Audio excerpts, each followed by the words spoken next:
ได้เข้ารอบไปแล้วแต่ว่าเข้ามาสู่ระยะท้ายๆของการแข่งขันก็เป็นทางมาเลเซีย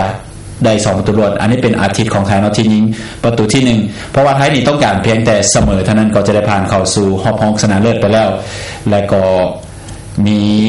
โอกาสที่จะได้เข้ารอบเห็นอยู่แล้วน้ำยิงจากบานใหม่อยู่ต่อหน้าประตูแล้วก็ยิงเข้าไปมาเลเซียนี่เริ่มจะถอดใจแต่ว่าก็เปิดเกมแรกเนาะและจังหวะนี้เองที่ทางด้าน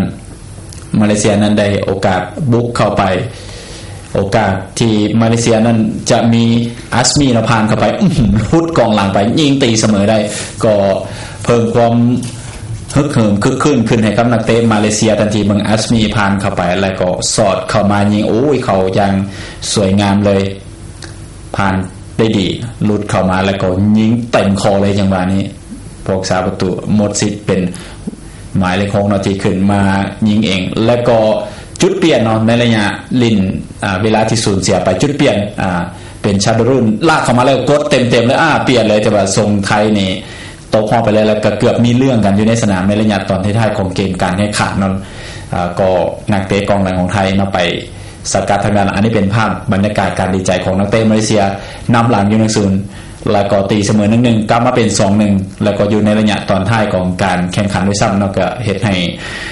กองเชียร์ของมาเลเซียที่เข้าไปติดตามชมอยู่ที่สนามกีฬาแห่งชาตินั้นดีใจนี่เป็นคู่ฝึกเนาะคู่ฝึกของทางด้านมาเลเซียมาเบิ่งภาพซ่ากันอีกทีนึงจังหวะที่ได้ประตูที่2กองหลังไทยประมาทนะโอ้ยไหลออกมาสิบ่เหลือเลยบ่มีไผเข้าไปคุมเนาะบ่มีไผเข้าไปคุมชาดรุ่นนั้นไหลมาถิ่มจังหวะยิงเข้าไปโอ้สวยงามดีก็เป็น2ประตูตัวนึงแล้วก็ส่งไทยตกรอบ1ในประวัติศาสตร์ที่บ่เคยมีนะว่า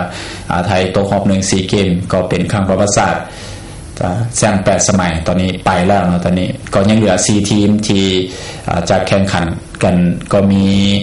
ลาวเฮาเป็นอันดับ1ของกลุ่มขอและอันดับ2ก็คือสิงคโปร์ลาวเฮาจะพบกับมาเลเซียส่วนสิงคโปร์นั้น